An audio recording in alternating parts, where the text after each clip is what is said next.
विवेकानंद के जीवन में एक बहुत बड़ा सौभाग्य आया जब वो खेतड़ी के महाराजा अजीत सिंह से मिले। ये विवेकानंद के जीवन के बारे में जो मैं वीडियो सीरियल बना रहा हूँ उसका ये दूसरा भाग है। मित्रों, कृपया मेरा YouTube चैनल देखें, प्रोफेसर नृपेंद्र नारायण सिंह, और उसे लाइक करें, सब्सक्राइब करें, ताकि मुझे उत्साह मिले कि मैं ऐसे ही प्रेरक प्रसंग और प्रेरक व्यक्तित्व वाले जो महान विभूतियाँ हुई हमारे देश की और विश्व की, उनके बारे में वीडियो बनाऊं और आपके लिए इंफोटेनमेंट यानी इंफॉर्मेशन भी हो, एंटरटेनमेंट भी हो। तो मैं बात कर रहा हूँ विवेकानंद के जी के जीवन में खेतड़ी के महाराजा का योगदान। खेतड़ी के महाराजा के बारे में विवेकानंद जी ने कहा है कि उनके सम्मुख ही वो कहा करते थे कि देखिए महाराज, आप ही एकमात्र ऐसे व्यक्ति हैं जिनसे मुझे कुछ मांगने में, याचना करने में, जिनसे भिक्षा मांगने में मुझे कोई संकोच नहीं होता और मैं खुल करके मैं किसी से कुछ मांग नहीं सकता। उन्होंने ये निवेदन किया कि देखिए वो अपने मठ के संचालन के लिए बहुत चिंतित रहते थे और पैसा जुगाड़ करना बहुत मुश्किल हो गया। इतना बड़ा संगठन हो गया, कितने सन्यासी भाई थे जो सब कुछ छोड़ छाड़ के इनके साथ वरानगर में रहते थे और कुछ कई दिनों तक कुछ खाने को नहीं मिलता था, सिर्फ चावल पका करके केले के पत्ते पर खाते थे। तो नहीं खाना, बहुत दो तीन दिन तक, कई बार वो बेहोश होकर गिर जाते थे, दो दिन नहीं खाए। विवेकानंद के आरंभिक संन्यास के दिन काफी दुख में भी थे और इस अनियमित जीवन यापन से उनको कई बीमारियां हो गई, जिनमें एक डायबिटीज भी था और उनको अनिद्रा की भी बीमारी लग गई, पेट की बीमारी हो गई, तो बहुत सी बीमारियां उनको हो गई और इसीलिए 39 की अवस्था में उनकी मृत्यु हो गई।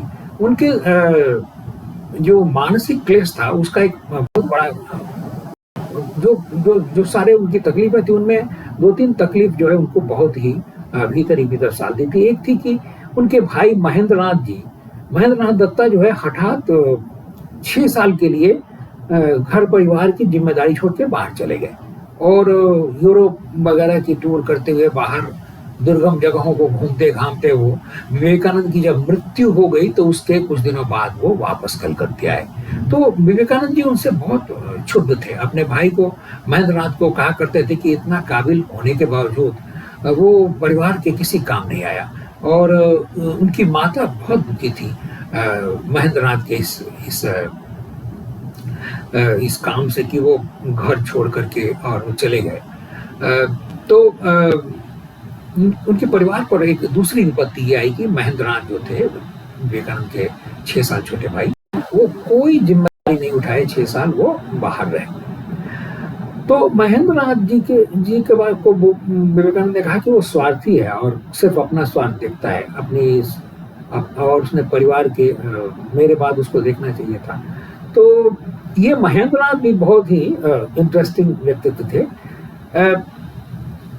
विवेकानंद के पिताजी जो थे वो अच्छे लेखक भी थे और उन्होंने एक उपन्यास लिखा था और मजे की बात है कि गरीबी के चलते वो उपन्यास उनको एक चचेरे भाई के नाम से वो छपवाना पड़ा। और विवेकानंद जी के बारे में भी लोग नहीं जानते कि विवेकानंद जी ने भी जवानी में 2-3 रचनाएं लिखी जो खुद वो गरीबी के कारण ठीक अपने पिता की तरह नहीं छपवा सके।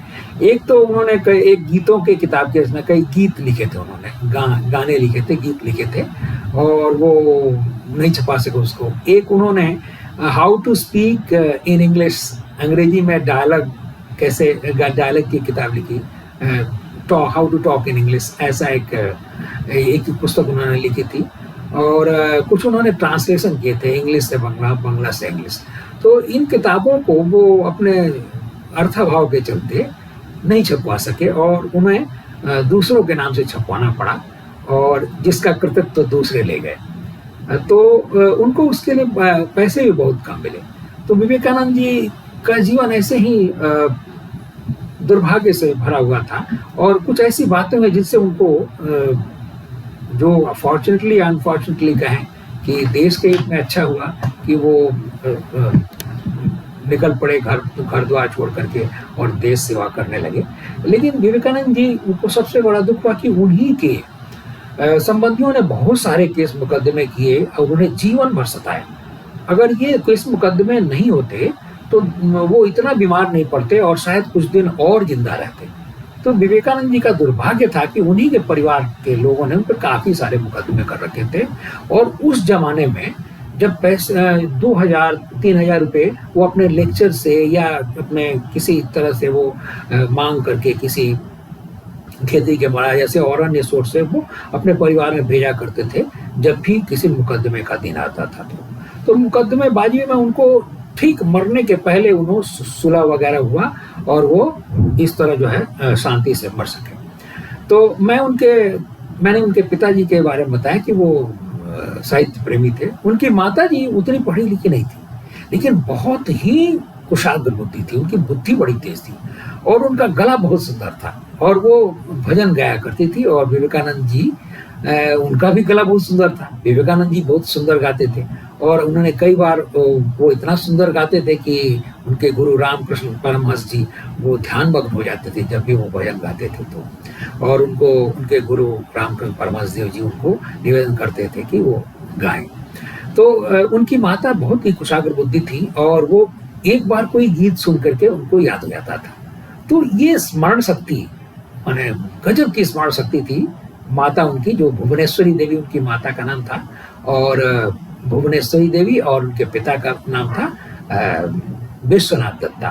तो भुवनेश्वरी देवी जो है थी वो बहुत सुंदर थी और उनकी आंखें बहुत सुंदर थी और उनका बहुत ही व्यक्तित्व ओजस्वी था और उनमें दुख सहन करने की शक्ति अजीब बहुत गजब की शक्ति थी। उनके पति की अकाल मृत्यु हो गई, उनका एक बेटा सन्यासी हो गया, उनका एक बेटा 6 साल के लिए घर छोड़ के चला गया और इतने अधिक कष्ट होने के बावजूद भी वो बहुत दृढ़ भीतर से मजबूत रही। और वो विवेकानंद के मरने के कई साल 15-20 साल बाद उनकी मृत्यु हुई, वो बहुत दिनों तक जिंदा रही। तो अपने कई पुत्रों का उन्होंने जो है वो अपने सामने जो उन्होंने मृत्यु देखा, मुझे पूरा याद नहीं, मुझे लगता है कि वो शायद उनके 2 या 3 बच्चों की मृत्यु उन्होंने, बेटों की मृत्यु उन्होंने अपने आंखों से देखा और उनकी बेटियों की मृत्यु तो उनके सामने ही हुई। तो ये हृदय को चीर देने वाली घटनाएं उनके जीवन में घटी। उनके बेटियों की अकाल मृत्यु, विवेकानंद की अकाल मृत्यु, ये सब देख करके वो जो है बहुत एक अद्भुत जीवन जिया उन्होंने। लेकिन उनमें उनके व्यक्तित्व में गजब का उनका साहस था और धैर्य था। तो ये जो बातें थी। और एक बात भुवनेश्वरी देवी में थी, विवेकानंद की माता जी में अद्भुत थी कि वो किताब प्रेमी थी। वो पुस्तकों से उन्हें बहुत लगाव था और बहुत ही स्वाध्याय करती थी। अपने मरने के, उनकी मृत्यु 1911 में हुई और मृत्यु के कुछ दिनों पहले तक वो 2-3 घंटे हमें रोज पढ़ा करती थी। तो पुस्तक प्रेम भी और स्मरण शक्ति, गायन में जो प्रेम, संगीत प्रेम, साहित्य प्रेम, अध्ययनशीलता और विलक्षण जो है स्मरण शक्ति, ये सब वसीयत के तौर पे स्वामी विवेकानंद में मिली और उनके भाई महेंद्रनाथ दत्ता को। कहते हैं कि महेंद्रनाथ दत्ता 3 साल के बाद जो भी घटनाएं जीवन में या परिवार में जो हुई, उनके जीवन में या परिवार में, वो सभी बातें उनके भाई महेंद्रनाथ दत्ता को याद थी। और ये महेंद्रनाथ दत्ता अद्भुत आदमी थे। इन्होंने लगभग 90 पुस्तकें लिखी और हम जो कुछ भी विवेकानंद जी के बारे में जानते हैं उसका सोर्स, उसका जो है मेन सोर्स जो है ये महेंद्रनाथ दत्ता जी के ही थे।